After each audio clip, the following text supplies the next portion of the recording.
Jean-Paul II a placé toute sa vie sous le signe de la charité, se donnant généreusement sans réserve, sans mesure, sans calcul.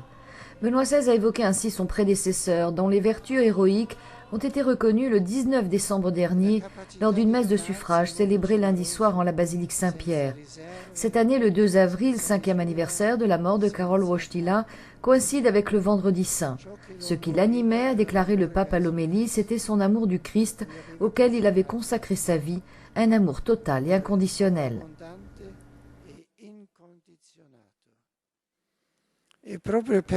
C'est précisément parce qu'il s'est approché toujours plus de Dieu dans l'amour qu'il a pu se faire le compagnon de route de l'homme d'aujourd'hui, répandant dans le monde le parfum de l'amour de Dieu.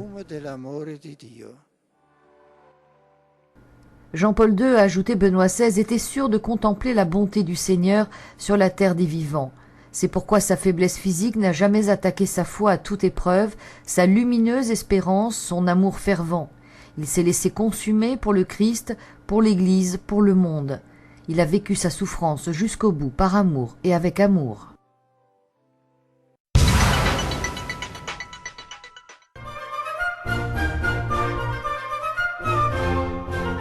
Je joue le rôle d'un petit berger qui montre au curé d'Ars le chemin d'Ars. Et le curé d'Ars lui dit « Tu m'as montré le chemin d'Ars, je te montrerai le chemin du ciel. » C'est par cette scène que débute le spectacle sur le curé d'Ars, organisé par le séminaire pontifical français de Rome au cours de cette année sacerdotale. Moins de 3 mois de préparation ont suffi pour écrire les textes de cette mise en scène, trouver les 52 acteurs et figurants et organiser les répétitions. Un spectacle de qualité qui porte une véritable ambition pastorale, comme l'explique Frédéric Fajot, l'un de ses organisateurs. Mais je souhaite que ce spectacle soit avant tout une prière, une méditation sur le sacerdoce, sur la vie, mais la vie de tout le monde, pas uniquement la vie du prêtre, mais qu'à travers cette figure du curé d'Ars, on retrouve l'essentiel. Les 2 représentations qui ont eu lieu dans l'église Saint-Louis des Français de Rome ont insisté sur l'importance de la prière et de l'engagement apostolique de Saint Jean-Marie Vianney. C'est également ce que relève Stanislas Delcamp, séminariste du diocèse de Rouen, qui a joué le rôle du curé d'Ars. Ce qui est très beau dans le curé d'Ars, c'est qu'il n'y a rien d'extraordinaire en quelque sorte. Il n'a simplement fait que réaliser la vie d'un prêtre dans sa paroisse, en essayant toujours de tenir à la fois cette importance capitale d'une relation à Dieu très forte et à partir de là aussi d'une relation aux autres, d'une relation à ses paroissiens. Et il me semble que justement pour la vie du prêtre aujourd'hui, c'est absolument fondamental d'arriver à tenir ensemble ces 2 aspects et ne pas vouloir se réfugier ou dans l'un ou dans l'autre. En donnant à connaître au public venu en masse la vie et l'expérience de Saint Jean-Marie Vianney, le spectacle a donc voulu accompagner cette année sacerdotale en méditant sur le rôle actuel du prêtre. Différents extraits sonores du pape Benoît XVI ont ainsi ponctué le spectacle sur celui qui sera fait patron des curés du monde entier en juin prochain.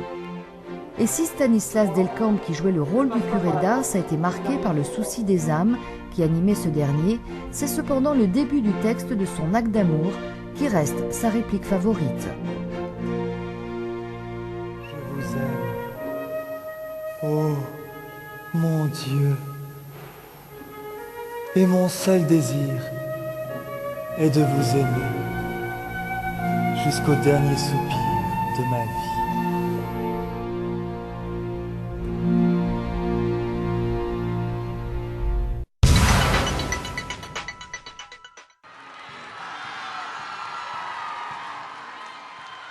Un long parcours spirituel au cours duquel nous contemplons dans le silence et la prière le mystère de la passion, de la mort et de la résurrection du Seigneur. En présence de quelques 11 000 fidèles venus place Saint-Pierre assister à l'audience générale, Benoît XVI a expliqué le sens des cérémonies de la Semaine Sainte. Tout d'abord la messe chrismale avec la consécration du Saint-Crème et le renouvellement par les évêques et les prêtres de leurs promesses sacerdotales. Soyez des messagers d'espérance, de réconciliation et de paix, a dit le pape, évoquant l'année sacerdotale en cours. La messe de la Scène du Seigneur, a-t-il ajouté, fait mémoire de l'institution de l'Eucharistie, la célébration du sacrifice du corps et du sang du Christ, présent sous les espèces du pain et du vin. Le Vendredi Saint, nous revivons la passion et la mort de Jésus, qui a voulu donner sa vie en sacrifice pour la rémission des péchés de l'humanité. Le samedi saint est une journée de silence rompue par le chant de l'Alléluia lors de la veillée pascale qui annonce la résurrection du Christ et proclame la victoire de la lumière sur les ténèbres, de la vie sur la mort. Il giorno della Santa Pasqua, nella quale il Signore si è immolato. Vi esorto pertanto a vivere intensamente questi giorni. Je vous invite à vivre intensément ces journées, afin qu'elles puissent conduire chacun de vous à une adhésion généreuse et convaincue au Christ, mort et ressuscité pour nous.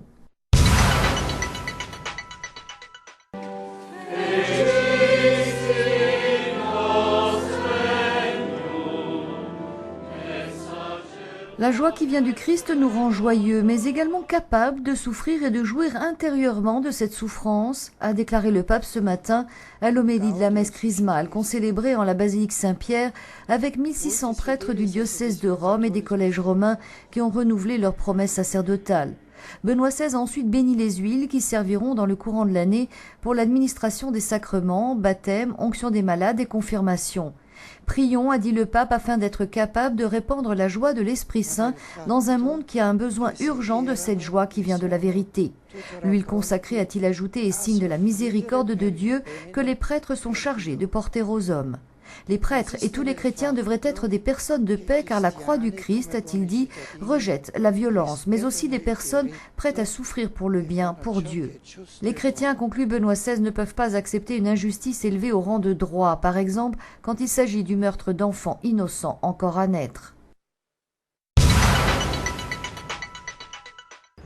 Bonjour, la semaine qui vient de s'écouler a été bien évidemment marquée ici au Vatican comme ailleurs par les célébrations de la Semaine Sainte. Si au beau milieu de la tourmente médiatique, il est apparu parfois légèrement éprouvé par les événements de ces dernières semaines, eh bien Benoît XVI a conduit avec courage, avec détermination l'ensemble des célébrations pascales. Des célébrations dont Benoît XVI, mercredi dernier, lors de l'audience générale du mercredi, donc place Saint-Pierre, a souhaité expliquer la signification. L'occasion pour lui d'inviter les prêtres lors du Jeudi Saint à renouveler leurs promesses sacerdotales, l'occasion pour lui aussi d'exhorter ces prêtres à être aujourd'hui dans le monde des témoins de paix, de réconciliation et d'espérance. Le pape a aussi invité les catholiques au cours de cette semaine sainte, les fidèles catholiques, au combat. Un combat, a-t-il dit, pour la paix et contre les injustices. Le pape s'est montré d'ailleurs plus précis encore en demandant aux chrétiens de ne pas accepter des injustices qui seraient élevées au rang de droit et de préciser encore le meurtre d'enfants innocents qui ne sont pas encore nés.